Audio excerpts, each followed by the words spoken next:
ওমর ফারুক রাদিয়াল্লাহু তাআলা আনহু যখন তিনি খলিফা, তিনি হঠাৎ করে একটা লোককে ধরে জেলখানায় নিক্ষেপ করলেন। কোথায়? জেলে। তিনি খলিফাতুল মুসলিমিন। অপরাধ এই লোকটা সে হাটে চলে, তখন বলে আমি না দেখা জিনিস বিশ্বাস করি। তার অপরাধটা কি? চুরিও করে নাই, ডাকাতিও করে নাই, সন্ত্রাসীও করে নাই। কি করছে? সে বলে যে আমি না দেখা জিনিস বিশ্বাস করি আর সত্যকে অস্বীকার করি। এখন আপনার কাছে কেমন লাগতেছে এই দুটো কথা? অপরাধ অপরাধ মনে হচ্ছে কিনা? অপরাধ মনে হচ্ছে কিনা? না দেখা জিনিস বিশ্বাস করি আর সত্যকে অস্বীকার করি, তার এই অপরাধ হলে এই দুটো কথা বলা। এইতেই তিনি খলিফা, ধরেই তাকে জেলখানায় ঢুকে। আপনি যে শাসক থাকে সে সবসময় যে ঠিক কাজ করে, ভুল করে না, এটা ঠিক না, এই হাদিসকে এটা প্রমাণ করে। অথচ এত প্রশংসা, অর্ধজাহানের খলিফা, তার আমলে বাঘ, সিংহ এবং পশু একই কুয়া থেকে পানি পান করছে, একটা একটাকে আক্রমণ করে নাই। তার ন্যায় শাসন, তার সুন্দর শাসনের, হ্যাঁ, এইরকম যে শাসক, এত প্রশংসিত শাসক, তিনি কি ভুল করলেন? এই জন্য ইসলাম দেখেন হাদিস কোরআনে কি বলতেছে। আপনি সবসময় মনে করেন আপনি শাসক, আপনি একেবারে রাইট ঠিক কাজ করেন, তা না। তিনি রাষ্ট্রপ্রধান, তিনি খলিফা, কিন্তু তিনি নির্দেশও দিলেন জেলে দেওয়ার জন্য। পরে চিন্তা করলেন যে লোকটা তো এমন কোনো স্বৈরাচারী কাজও করে নাই, কোনো সন্ত্রাস করে নাই, চুরি করে নাই, ডাকাতি করে নাই, লোকটাকে আমি জেলখানায় দিলাম। অপরাধ হলো সে বলে কি আমি না দেখা জিনিস বিশ্বাস করি, সত্যকে অস্বীকার করি। উনি নিজেও বুঝতেছে না যে এই কথার অর্থ কি আসলে। ডেকে আনলেন কারে? তখনও তিনি খলিফা হন নাই, হযরতে আলী কাররামাল্লাহু ওয়াজহু। জোরে বলেন আল্লাহু আকবার। আহলে বাইত, নবীজির জামাতা, শুধু না নবীজির ভাই, যাকে নবী বলতেন যে আমি জ্ঞানের ঘর আর আলী হলো জ্ঞানের দরজা। আল্লাহু আকবার। কাফেররা হযরত আলীকে 10টি, একটি প্রশ্নের 10টি উত্তর দিতে বলেছিল। হযরতে আলী কাররামাল্লাহু জায়গার মধ্যে একটি প্রশ্নের 10টি উত্তর দিয়ে দিয়েছিলেন, সেই আলী। অথচ তিনি খলিফা না, আর তিনি বলেন না যে আমি এত বড় জ্ঞানী খলিফা আমি হব। তিনি খেলাফত মেনে নিয়েছেন, আনুগত্য করছেন। হযরত আলী কাররামাল্লাহু আযহুকে ডেকে পাঠালেন, হে আলী, আসো তো দেখো আমি কি ভুল করলাম না ঠিক করলাম। বলে কি? আমি তো লোকটাকে জেলে দিলাম। বলে অপরাধ কি? বলে সে বলতেছে আমি না দেখা জিনিস বিশ্বাস করি আর সত্যকে অস্বীকার করি। আমি ঠিক করলাম না ভুল করলাম? হযরত আলী কাররামাল্লাহু ওয়াজহু বললেন আপনি তো ভুল করেছেন। বলি কেন? সে যে বলতেছে আমি না দেখা জিনিস বিশ্বাস করি আর সত্যকে অস্বীকার করি, যে লোকটা তো ঠিকই বলছে। বলে কিভাবে ঠিক বললো? ওই লোকটা বলতেছে না দেখা বিশ্বাস করে মানে আল্লাহকে দেখা যায় না, তারপরে সে আল্লাহকে বিশ্বাস করে। আল্লাহু আকবার। কোন কথার কি উত্তর? আল্লাহকে দেখা যায় না, তারপরে কি আল্লাহকে সে বিশ্বাস করে। আর সত্যকে অস্বীকার করে মানে মৃত্যু ইউনিভার্সাল সত্য। কোন প্রাণী মৃত্যুর হাত থেকে বাঁচতে পারে না, এটাই সত্য। কিন্তু কোন মানুষ মরতে চায় না। কোন মানুষ কি চায় না? মরতে চায় না। সত্য জেনেও সে কি করে? মরতে চায় না, বেঁচে থাকতে চায়। ও যে বলছে সত্য অস্বীকার করি মানে হলো যে মৃত্যুকে অস্বীকার করে সব মানুষ, কেউ মরতে চায় না। উনি আফসোস করতেছে না, লোকটা তো তাহলে ঠিক কথাই বলছে, আমি না ভুল করছি, অতি তাড়াতাড়ি তাকে জেল থেকে মুক্ত করে দাও। আর তার পরিবার খেয়ে আছে না না খেয়ে আছে খোঁজ খবর নাও। আল্লাহু আকবার। এমন শাসক, তার পরিবার খেয়ে আছে না না খেয়ে আছে, আর আমরা 14 গোষ্ঠী ইয়াতে যাক, ভিক্ষুক হয়ে যাক, কিন্তু তারে গুম করে ইন্ডিয়ায় পার করে দিই। আমরাও কত বড় শাসক ছিলাম, হ্যাঁ? আল্লাহ মাফ করুক। এমন জুলুমকারী শাসকের হাত থেকে এই জনগণকে কিয়ামত পর্যন্ত আল্লাহ মুক্ত রাখুন। করে বলে না وقال تعالى إنما جزاء الذين يحاربون الله ورسوله ويسعون في الأرض فسادا أن يقتلوا أو يسلبوا أو تقطع أيديهم وأرجلهم من خلاف أو ينفوا من الأرض ذلك لهم خزي في الحياة الدنيا ولهم في الآخرة عذاب عظيم.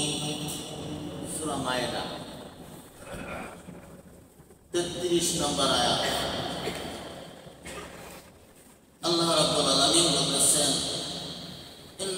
জাযাউল্লাযীনা ইউহারিবুনা আল্লাহ ওয়া রাসূলাহ, যারা আল্লাহ এবং আল্লাহর রাসূলের বিরুদ্ধাচরণ করে, আল্লাহ এবং আল্লাহর রাসূলের বিরুদ্ধে জিহাদ করে। আল্লাহ আল্লাহ রাসূলের বিরুদ্ধে জিহাদ কিরকম?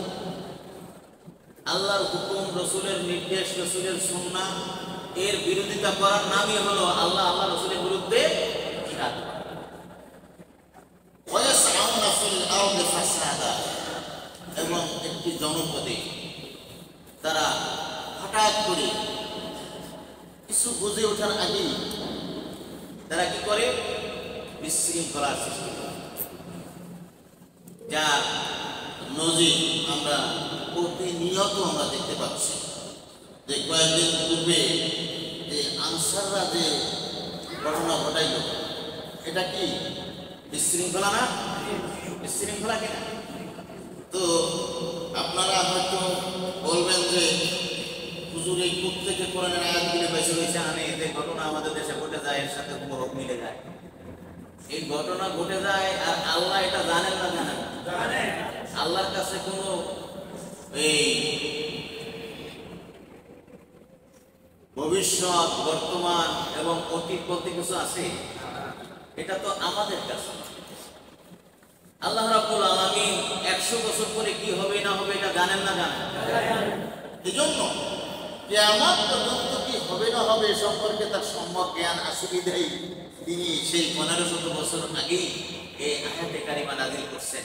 আর আপনারা আমার কাছে লাগিয়ে দিলাম যে কি ব্যাপার, এই আয়াত নবীর কাছে নাযিল হয়েছে আর এখন আমাদের দেশে ঘটনা ঘটছে, এভাবে খাবে খাবে কিভাবে লাগে? হ্যাঁ, আল্লাহ জানেন বিদায় লাগে। আল্লাহ বলতেছেন যে কি করবে যারা এ ধরনের একটি স্বাধীন সার্বভৌম দেশে যারা বিশৃঙ্খলা সৃষ্টি করবে, ফাসাদ সৃষ্টি করবে, তাদের শাস্তিটা কি হবে? আমরা এই শাস্তি না দিয়ে আমরা কি করছি? আমরা প্রেসিডেন্টের পাওয়ার খাটাইছি যে আমার দলের কোনো লোক হলে শাস্তি মাফ। বহু দণ্ডপ্রাপ্ত আসামি, মৃত্যুদণ্ডপ্রাপ্ত, প্রেসিডেন্ট কি করে? তারে কি করে? তার ইচ্ছা সে মাফ করে দেয়। তাহলে এটা কি হলো? আল্লাহ আল্লাহ রাসূলের বিরুদ্ধে জিহাদ হলো কিনা? আল্লাহ বলতেছে যে যে কোনো লোকই হোক না কেন, দলমত নির্বিশেষে, ধর্মমত নির্বিশেষে, অপরাধী তার শাস্তি মাস। কিন্তু আমি প্রেসিডেন্ট, আমি ক্ষমা করে দিলাম আমার ইচ্ছা, তাই কিন্তু আল্লাহর বিধানের উপরে উঠে কাজ করলো। এটা কি আল্লাহ আল্লাহ রাসূলের বিরুদ্ধে জিহাদ? এবং এই কনস্টিটিউশন হলো শিরকি কনস্টিটিউশন, কুফরি কনস্টিটিউশন। আল্লাহ আল্লাহর বিরুদ্ধে গিয়ে রায় দেওয়া। আল্লাহ বলতেছেন রায় হবে আমি যেটা নির্দেশ করি সেটাই। এই জাতীয় উচ্ছৃঙ্খল লোক যারা দেশে অশান্তি সৃষ্টি করে, তাদেরকে রাষ্ট্রীয়ভাবে, রাষ্ট্রযন্ত্রের মাধ্যমে সরকার প্রধান তিনি যে বিচার ব্যবস্থা সে দেশে রয়েছে, সুপ্রিম কোর্ট হোক, হাইকোর্ট হোক, সেই বিচার ব্যবস্থার অধীনে তাকে কি করবে? তাকে মৃত্যুদণ্ড দিবে। এটা কিন্তু কোনো ব্যক্তির হাতে রায় তুলে নেওয়া বা ব্যক্তির আইন হাতে তুলে নেওয়ার কোনো অধিকার ইসলাম দেয়। ফয়সালাটা কি করবে? রাষ্ট্রের প্রধান। রাষ্ট্রপ্রধান এই রায় কার্যকর করতে নির্দেশ করবে সুপ্রিম কোর্ট, হাইকোর্ট বা বিচারালয় যেখানে আছে সেটা কার্যক্রম করবে। সাবধান, আপনারা ভালো করে বুঝবেন, এটা আল্লাহর নির্দেশ কিন্তু কার্যকর করবে রাষ্ট্রপ্রধান বা রাষ্ট্রযন্ত্র। আপনি আমি আইন হাতে তুলে নিতে পারবো। হঠাৎ করে যে কোরআনের বিধান আছে হত্যা করা, আমি হত্যা করে দিলাম, এটা কিন্তু হবে না। এরপরে বলতেছেন অথবা তাকে শুলবিদ্ধ করা। কয়টা গেল? দুইটা। অথবা বিপরীত দিক থেকে তার হাত পা কেটে দেওয়া। কয়টা বিধান গেল? তিনটা। অথবা তাকে দেশান্তর করা, দেশ থেকে বের করে দেওয়া। এটা হলো ৪র্থ নম্বর বিধান। আর আমি যদি প্রথমেই দেশ থেকে তাকে সরাইয়ে দেই, তাহলে আল্লাহ আল্লাহ রসুলের মধ্যে জিহাদ করা হলো না? হলো না? আল্লাহর বিধানের বাহিরে কাজ করা হলো কেন?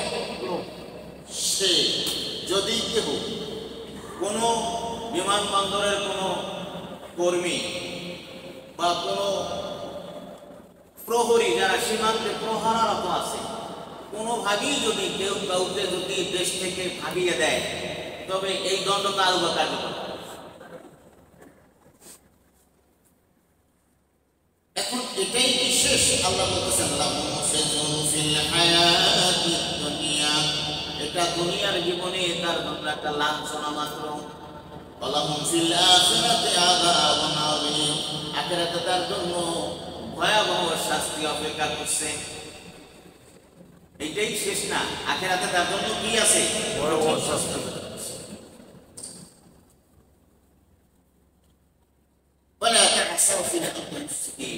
আল্লাহ রাব্বুল আলামিন পরিষ্কার বলছেন কোরআনে, জনপদে, রাষ্ট্রে, দেশে, এলাকায়, অঞ্চলে কখনো তোমরা বিশৃঙ্খলা সৃষ্টি করবে না। কেননা সন্ত্রাস, নৈরাজ্য, হানাহানি, রাহাজানি এগুলি ফিতনার দিকে নিয়ে যায়। ফিতনা কাকে বলে? আল্লাহ কোরআনে বলছেন আল ফিতনাতু আশাদ্দু মিনাল কতল, হত্যার চেয়েও জঘন্য অপরাধ হলো ফিতনা। হত্যার চেয়েও জঘন্য অপরাধ ফিতনা। ওয়ালা তাত্তাবিউ খুতুওয়াতিশ শাইতান, তোমরা শয়তানের পদঙ্ক অনুসরণ করো না। ইন্নাহু লাকুম আদুউম মুবিন, ভালো করে জেনে রাখো শয়তান কিন্তু তোমাদের প্রকাশ্য শত্রু। এই আয়াতে কারিমা কখন নাযিল হলো? আমি যে আয়াত পড়লাম সূরা আল মায়েদার 33 নম্বর আয়াত। কোন ঘটনার প্রেক্ষিতে এই আয়াত নাযিল হয়েছে?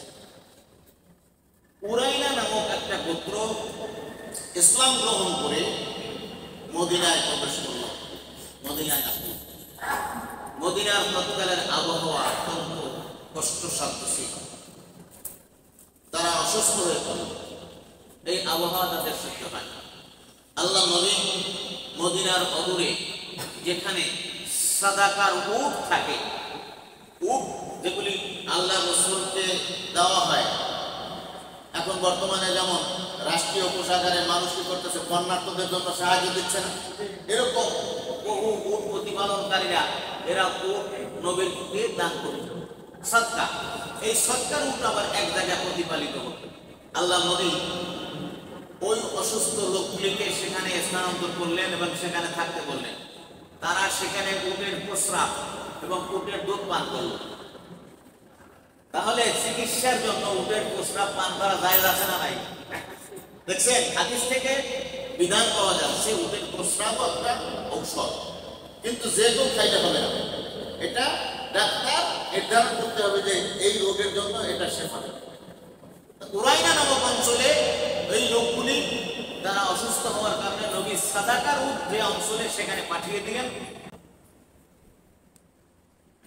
উরাইনা নামক অঞ্চলের লোকগুলি সেখানে গেল, কি পান করলো? উটের প্রস্রাব এবং দুধ।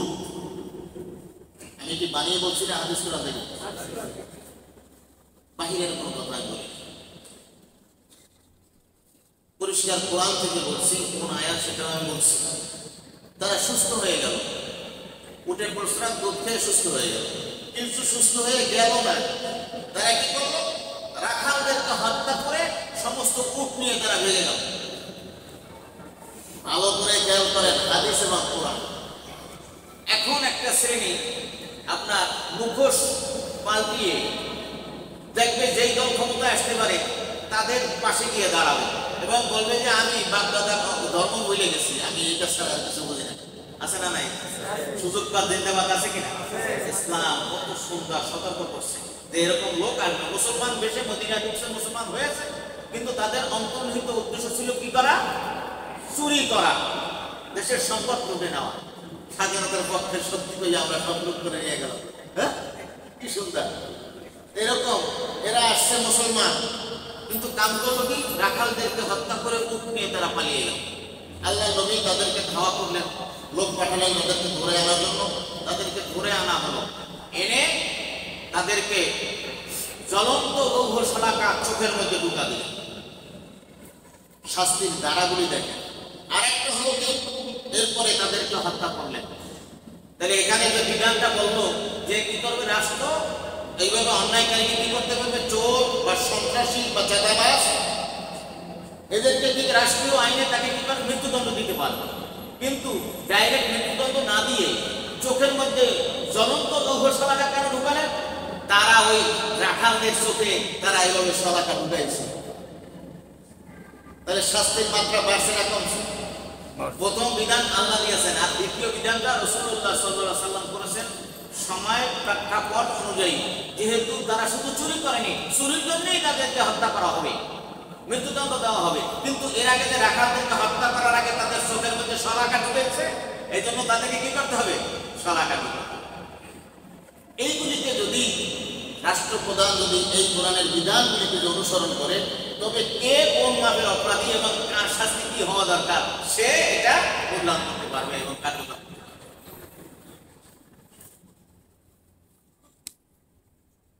আইয়ুহাল ইখওয়ানুল কারীম, আমার প্রিয় ভাইয়েরা, জেনে রাখুন, লা ইয়াসুফু লিমুসলিমি আইয়ুসরাকা আও ইয়ানতাহিবা আও ইয়াযলিমা আলান নাস। ধর্ম বর্ণ নির্বিশেষে জনপদে কোনো কারো উপরে একজন মানুষ, একজন মুসলমানের জন্য অন্য কোনো মানুষ বলা হয়েছে, আর এক মুসলমানের কথা বলা হয়নি। এমন না যে একজন মুসলমান আর একজন মুসলমানের সাথে কি করতে পারবে না, সে স্বৈরাচার করতে পারবে না, জুলুম করতে পারবে না, তার মাল চুরি করতে পারবে না, তার উপরে জুলুম করতে পারবে না, সন্ত্রাস করতে পারবে না। এটা কিন্তু একজন মুসলমান আর এক মুসলমানের কথা বলছে না, বলছে যে একজন মুসলমান যে দাবি করে সে মুসলমান, সে অন্য কোনো মানুষ, শুধু মুসলমান না, অন্য কোনো যে কোনো মানুষের উপরে সে কখনো মুসলমান তার সম্পদ চুরি করতে পারে না, তার সাথে সন্ত্রাসী করতে পারে না, তার উপরে জুলুম করতে পারবে না। যাই হয়, জেনে রাখুন, ক্ষমা করো, ক্ষমা করো, আল্লাহ খায়রুল মাকিরিন। তুমি চক্রান্ত করবে, ষড়যন্ত্র করবে, আল্লাহ পরিষ্কার বলছেন, তুমি যত চক্রান্ত ষড়যন্ত্র করো না কেন, তোমার উপরে তুমি চলো ডালে ডালে, আল্লাহ জানেন কথায়। তুমি যত বড় চক্রান্ত করো না কেন, সমস্ত চক্রান্তকে উৎপীড়ন করা এবং সমস্ত চক্রান্তকে ধূলিসাৎ করার ক্ষমতা কার আছে? আসেন, আল্লাহ নবী কি বলতেছেন? আল্লাহ নবী বলতেছেন,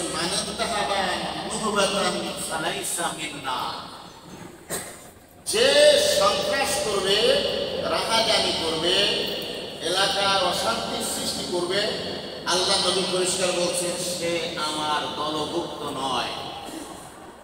দলভুক্ত নয় মানে কি? নবীর উম্মতি না। এটাকে কোন দলের কথা বলা হয়েছে? যে কেউ করুক সন্ত্রাস, যদি সেটা বিএনপি করে, যদি আওয়ামী লীগ করে, যদি জামাত করে, অথবা যদি কোনো সাধারণ মানুষ করে, নবী কি বলতেছেন? আমি দলমত চিনি না, যে সন্ত্রাস করবে সে আমার উম্মতি না, যে সন্ত্রাস করবে সে আমার উম্মত। পরিষ্কার জেনে রাখবেন, যদি কেউ মনে করে যে আমি ক্ষমতায় আসি, এখন আমার উপরে এবার ফের চোখ রাঙাবে, হ্যাঁ, আমি তো সর্বে সর্বনা, বাবার বাপ, বাবার উপরে কি আছে? বাবার উপরে খামাও আছে, বাবাও আছে। وقال تعالى في سورة الأنعام وكذلك جعلنا في كل قرية أكابر مجرميها ليمكروا فيها وما يمكرون إلا بأنفسهم وما يشعرون। কোন সূরার কথা বলছি আমি? সূরা আল আনাম। সূরা আনাম ছিলেন না আপনারা? সূরা বাকারার পরে তো, হ্যাঁ, সূরা বাকারা মানে কাছাকাছি 4-5 নম্বরে সূরা আনাম, মায়ের পরে। এখানে আল্লাহ বলতেছেন ওয়াকাযালিকা জাআলনা ফি কুল্লি ক্বরিয়াতিন আকাবিরা মুজরিমিহা লিয়ামকুরু ফিহা।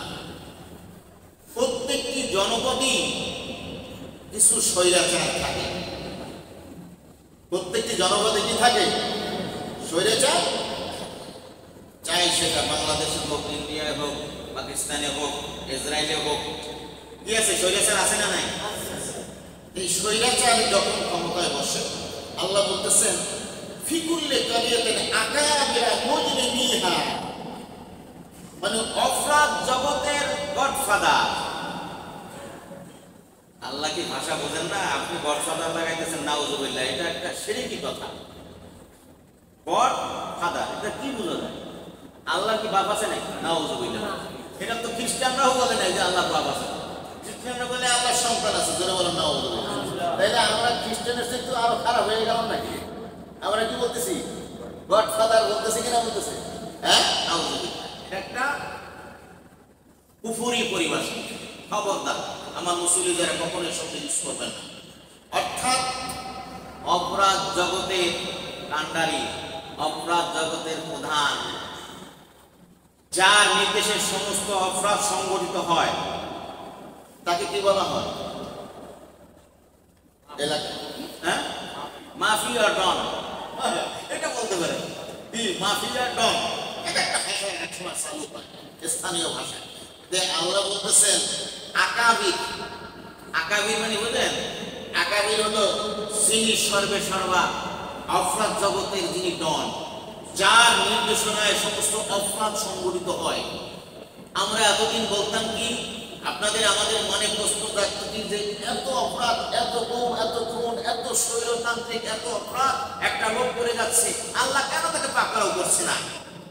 আল্লাহ কি চুপ করে আছে? আল্লাহ কি দেখে না? এরকম আমরা বলছি কিনা? অনেক বলছি। আল্লাহ জবাব দিচ্ছেন। আল্লাহ বলতেছেন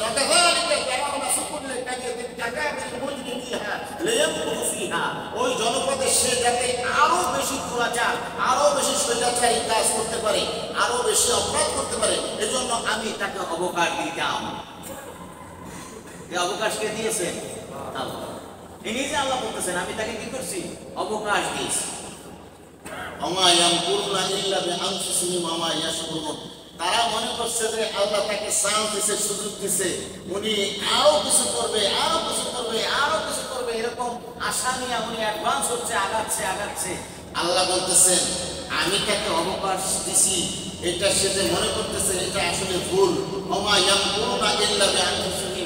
তারা যে ষড়যন্ত্র করেছে, তারা যে স্বৈরাচারী করেছে, এগুলি তাদের বিরুদ্ধ কাজ করেছে, কিন্তু তারা জিনিসটা উপলব্ধি করতে পারে নাই, বুঝতে পারে নাই। যেরকম হয়ে যাবে, এরকম তো হয়ে যাবে। কি করছে? আন্তর্জাতিক ট্রাইব্যুনাল গঠন করে লোকদেরকে সমানে ধরে আইয়া ফাঁসি দিয়ে দিলাম। এখন সেই আন্তর্জাতিক ট্রাইব্যুনালে এখন কার ফাঁসি হবে? যারা সেই ট্রাইব্যুনালের পথ দেখাই গেছে, ট্রাইব্যুনাল গঠন করছে, ওই সদস্যরা থাকবে না, নতুন সদস্য আসবে, কিন্তু ট্রাইব্যুনাল গঠন করছিলাম আমি, এই ট্রাইব্যুনালে এখন আমার ফাঁসি। তাই আল্লাহ বলতেছেন যে তারা নিজেদের বিরুদ্ধে তারা কাজ করছে, কিন্তু জিনিসটা বাবা বুঝতে পারে না। তুমি ফাঁসি দিছো 5 জন ট্রাইব্যুনাল গঠন করে, এখন ফাঁসি হবে 5,000।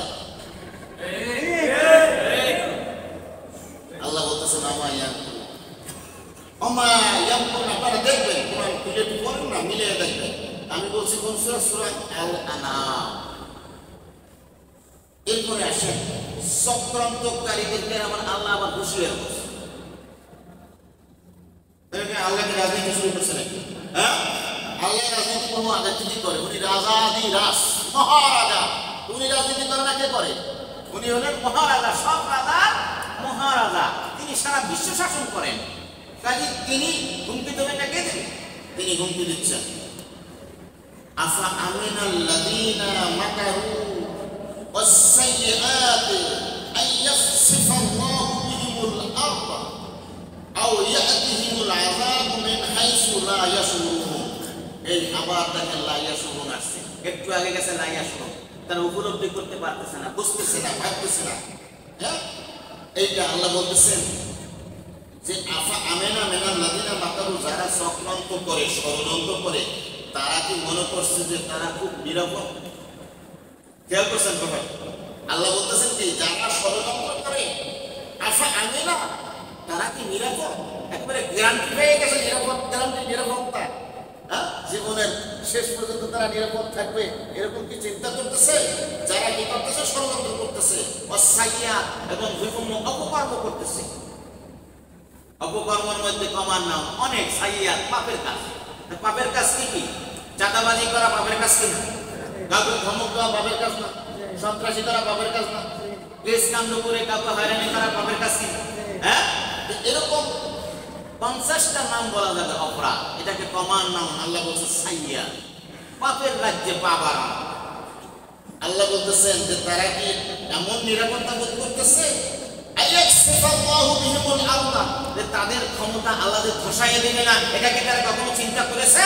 না তারা নিরাপদ ভাবছে যে তারা নিরাপদ, কেউ তাদেরকে নাড়াতে পারবে না, টড়াতে পারবে না। তাদের পায়ের মাটি আয়াকসেফাল আরদা, এটা ধসাইয়া দেওয়া, মানে কি কয় যে তার পায়ের নিচে এখন আর মাটি না, তার পায়ের নিচে যে মাটি সরাইয়া ফেলবে আল্লাহ, এটা কি তারা কখনো চিন্তা করছে? না নিরাপত্তা বোধ করছে।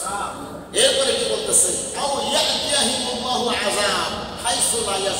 অথবা এমন শাস্তি তাদের উপরে হবে এটা কখনো তারা ভাবতেও পারে নাই, কখনো উপলব্ধি করতেও পারে নাই। পাতার মধ্যে শুয়ে থাকে, সীমা নাই, ভিক্ষুক তো এরকম শুয়ে থাকে না, কোন পর্যায়ে নিয়ে গেছে আল্লাহ। এই জন্য আল্লাহ মহা বিচারপতি তিনি বলতেছেন যে তারা কি ভেবেছে, তারা কি ভাবে নাই যে কোন ধরনের শাস্তি তাদের উপরে আসবে? এটা ভাবেও তখন চিন্তাও করে না। মিন হাইসু লা ইয়াশুরুন, এরপরে আল্লাহ বলতেছেন আও ইয়াতুজাহুম ফি তাকাল্লুবিহিম কামা হুম বিমুজিজিন, অথবা তাদেরকে যে আমি চলাফেরারত অবস্থায় পাকড়াও করব, এটাও তারা কখনো উপলব্ধি করতে পারে না। মিরপুরে একজন ধরা পড়ছে না, আজকে কালকে পড়ছে না, হাল নাম, হ্যাঁ ধরা পড়ছে। এইরকম এরা কোথায় গিয়ে, এই যে আল্লাহ বলতেছেন যে তাকাল্লুবুহুম, মানে ভিতর সন্ত্রস্ত অবস্থায় তারা কি করতেছে? পালিয়ে বেড়াচ্ছে, এখানে কয়দিন, ওখানে কয়দিন, ওখানে কয়দিন, এবার লুকাই লুকাই থাকে। আল্লাহ কোরআনের শব্দগুলি কিভাবে মিলতেছে হাঁটে হাঁটে দেখেন। বলতেছে যে তারা যে ভিতর সন্ত্রস্ত অবস্থায় তারা যে পালিয়ে বেড়াচ্ছে, এই অবস্থায় আমি তাদেরকে পাকড়াও করবো, তাও কখনো তারা বুঝতে পারে না। তারপরে বলতেছে কিন্তু এই অবস্থা থেকে তারা মুক্তি পাওয়া বা এটা প্রোটেকশন দেওয়া বা ঠেকানোর ব্যাপারে তাদের কোনো ক্ষমতা অক্ষম হয়ে গেছে। শেষ চেষ্টা করছে, শেষ চেষ্টা করেও কোনো পায় পায়নি, নিজেই অক্ষম হয়ে গেছে। আও ইয়াযুরুহুম আলা তাখাফফুফিন, অথবা এমন অবস্থার মধ্যে আলাতিবাদ করবে, জীবন আতিবাদ করবে যে আজীবন তারা ভীত সন্ত্রস্ত অবস্থায় থাকবে। এই আসলো বুঝি, এই আমাকে ধরলো বুঝি, এই আমাকে ছুট করলো বুঝি। হ্যাঁ, এটা কি সবসময় কি হৃদরোগ, সুন্দর করে হৃদরোগের মানে জন্ম হবে, এমন ভয় ভীতি তাদের মধ্যে কাজ করবে। এটা কাদের কাজ করবে? অপরাধীদের। কাদের? কালা আলাইহিস সালাতু ওয়াস সালাম, আল্লাহ নবী বলেন মান মাশা মা যালিমিন লিয়াকদিয়াহু ওয়া হুয়া ইয়ালামু আন্নাহু যালিম ফাকাদ খারাজা মিনাল ইসলাম। যেই ব্যক্তি কোন জালেমকে, কোন অত্যাচারীকে, কোন স্বৈর শাসককে, স্বৈরতান্ত্রিক কোন ব্যক্তিকে শক্তি যোগায়, আপনি ভয় করবেন না, চিন্তা করবেন না, আমরা আছি, আছে না নাই? আছে। আপনি কোন সন্ত্রাসী সন্ত্রাস করছে, এলাকায় নজর সৃষ্টি করছে, আপনি বললেন আরে তুমি চিন্তা করো না, আমি আছি, এরকম আছে না? আছে।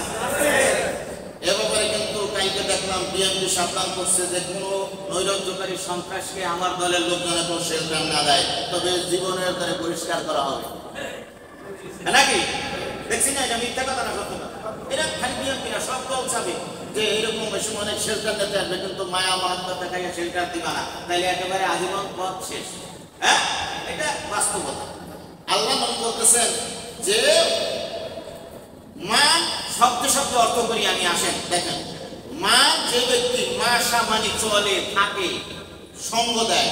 মা মানে সঙ্গে, জালেমেন অত্যাচারী, লিয়াকবাহু তাকে শক্তিশালী করার জন্য, ওহুয়া ইয়ালামু সে নিজে জানে, আন্নাহু জালেম সে ভালো করে জানে যে এই লোকটা জালেম, সে জানে এই লোকটি জালেম, অত্যাচারী, বদমাইশ, এলাকায় অশান্তি সৃষ্টিকারী। সে জানার পরও সে যদি তার সঙ্গ দেয়, তাকে শক্তি যোগায়, তাকে সাহস দেয়, তার সাথে থাকে, তাকে সহযোগিতা করে, নবীজি পরিষ্কার বলছেন ফাকাদ খারাজা মিনাল ইসলাম, সে ইসলাম থেকে বেরিয়ে গেছে। আপনি ঠিক না বললেও কিছু আসে না, ইউনিভার্সাল হাদিস। নবী বলতেছেন যে সে ইসলামে নাই, সে হাজি হোক, গাজী হোক, মাওলানা হোক, যে কোনো দলের হোক, যদি জালেমকে প্রশ্রয় দেয়, জালেমকে সমর্থন করে, সে মুসলমান না। এখন ভালো করে বুঝেন, আপনি আমি মুসলমান থাকবো না জালেমের সঙ্গ দিব? আইয়ুহাল মুমিনুনা হাক্কান, আমার প্রকৃত বিশ্বাসী মুসলমান ভাইয়েরা, তাফাক্কারু সুম্মা তাফাক্কারু, চিন্তা করুন, আবার চিন্তা করুন।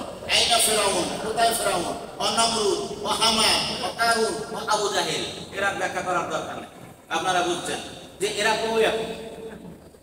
আল্লাযিনা তাকাউ ফিল বিলাদ, যারা রাষ্ট্রে নৈরাজ্য সৃষ্টি করত, অশান্তি সৃষ্টি করছে, ফাসাব্বা আলাইহিম সাওতা আযাব, আল্লাহ তাদেরকে কঠোর হস্তে ধারণ করলেন। আল্লাহ তাদেরকে কি করছে? কঠিন হাতে দমন করছে। আত্তাকুল্লাহ, একমাত্র আল্লাহকে ভয় করবে। কাকে ভয় করবে? আল্লাহকে। ইন্নাল্লাহা শাদীদুল ইকাব, তিনি অত্যন্ত কঠিন। ইকাব কথার অর্থ হলো শাস্তি, শুধু শাস্তি না, এটা কেমন শাস্তি? প্রতিশোধমূলক শাস্তি। কেমন শাস্তি? প্রতিশোধ। আমরা বলি না যে শাস্তির প্রতিশোধ গ্রহণের ক্ষেত্রে আল্লাহ অত্যন্ত কঠোর। এখন আসেন, আল্লাহ কেমন কঠোর এই আয়াত থেকে সূরা ইউনূস আল্লাহ বলতেছেন ফালইয়াউমা নুনাজ্জিকা বিবানানিকা লিতাকুনা লিমান খালফাকা আয়াহ ওয়া ইন্না কাসীরাম মিনান নাসি আন আয়াতিনা লাগাফিলুন। সূরা ইউনূস আল্লাহ বলতেছেন, আজ আমি তোমার দেহকে পরিত্রাণ দিলাম, নিষ্কৃতি দিলাম, লিতাকুনা যেন তোমার এই শরীরটা হয়, লিমান খালফাকা তোমার পরে যারা নৈরাজ্য সৃষ্টিকারী আসবে, যারা স্বৈরাচার আসবে, তাদের জন্য যেন এটা একটা কি থাকে, আয়া মানে উদাহরণ, নিদর্শন। ওয়া ইন্না কাসীরাম মিনান নাস, কিন্তু আল্লাহ আফসোস করে বলতেছেন অধিকাংশ লোক আর আয়াতিনা লাগাফিলুন, আমার এই নিদর্শনাবলী থেকে তারা উদাসীন, আমার এই নিদর্শন থেকে তারা কি উদাসীন। এই আয়াত কোন সূরা থেকে বলছি আমি, আপনারা মনে আছে? সূরা আল ইউনূস। কার সম্পর্কে বলছে জানেন? আলেম ওলামা কেউ নাই ভিতরে? হ্যাঁ, কে বলছে দেখুন হাত জায়গা, এই কেউ বেচারা তো ফাঁস হয়ে গেল, হুজুর হাফেজ সব মাওলানা কেউ ঠিক করে একটা জেনারেল লোক ফাঁস হয়ে গেল। অবস্থা ফেরাউন জুলুম করছে না করে নাই? মুসাকে তার গোষ্ঠী সহ ধ্বংস করে দেওয়ার চক্রান্ত করছে না করে নাই? আল্লাহ তারে ডুবায় সুবাই আমার সুবনি খাইয়া বলছিল আমি মুসার রবে ঈমান আনলাম, আল্লাহ কয় নট অ্যাকসেপ্ট, এই সুবনি খাওয়া ঈমান আমি গ্রহণ করি না, মরে গেল। কিন্তু ফেরাউনের অন্য যারা জীবিত ছিল তৎকালীন লোক কেউ বিশ্বাস করতে পারতেছে না যে ফেরাউন মারা যেতে পারে, এটা হয় আর কোথায় লুকাইয়া আছে, এরকম মনে করছে বা সীমান্তের বাইরে চলে। কিন্তু আল্লাহ এটাকে প্রকাশ্য জাহির করলেন, আল্লাহ নির্দেশ করলেন, হ্যাঁ সমুদ্র ফেরাউনকে বের করে দাও। সমুদ্রের সাথে সাথে বমি করে ফেরাউনকে কিনারায় ফেলে দিল। সেখানে সে 10 বছর মাটি চাপা বালু চাপা করে রইল, তার লাশের একটা পশমের ক্ষতি হলো না। এইটাই আল্লাহ বলছেন আল ফালিয়াউমা নুনাজ্জিকা, আমি তোমার শরীরকে সেভ করলাম, কোনো বায়ু, কোনো বাতাস, কোনো পানি কিছু তোমার শরীরের কোনো ক্ষতি করবে না। হ্যাঁ, কেন? আমি এটা নজির হিসাবে তোমার এই দেহকে কিয়ামত পর্যন্ত তোমার পরে যারা স্বৈরাচারী আসবে তাদের জন্য শিক্ষণীয় হিসাবে আমি রাখবো। মিশরে এই ছবি বা এই বডি এখন আছে না? না আছে, এটা কোরআন আল্লাহ বলতেছে। কাজে আসুন, শেষ কথা হলো তিলকা দারুল আখিরাতু নাজালু লিল্লাযিনা আমানু, আখিরাতের ঘর, আখিরাতের বেহেশত, সেটা কাদের জন্য? যারা ঈমানদার তাদের জন্য। ধরে বলুন আমিন।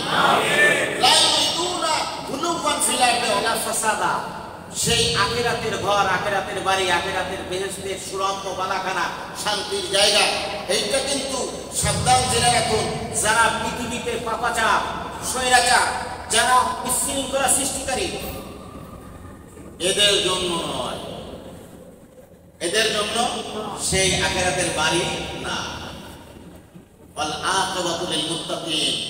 শেষ পরিণতি হলো সবচেয়ে সবসময় ভাই আখের ভালো যার শেষ ভালো তার। মুত্তাকির জন্য হলো শেষ পরিণতি, অর্থাৎ উত্তম প্রতিদান, উত্তম পরিণতি। জোরে বলুন আমিন।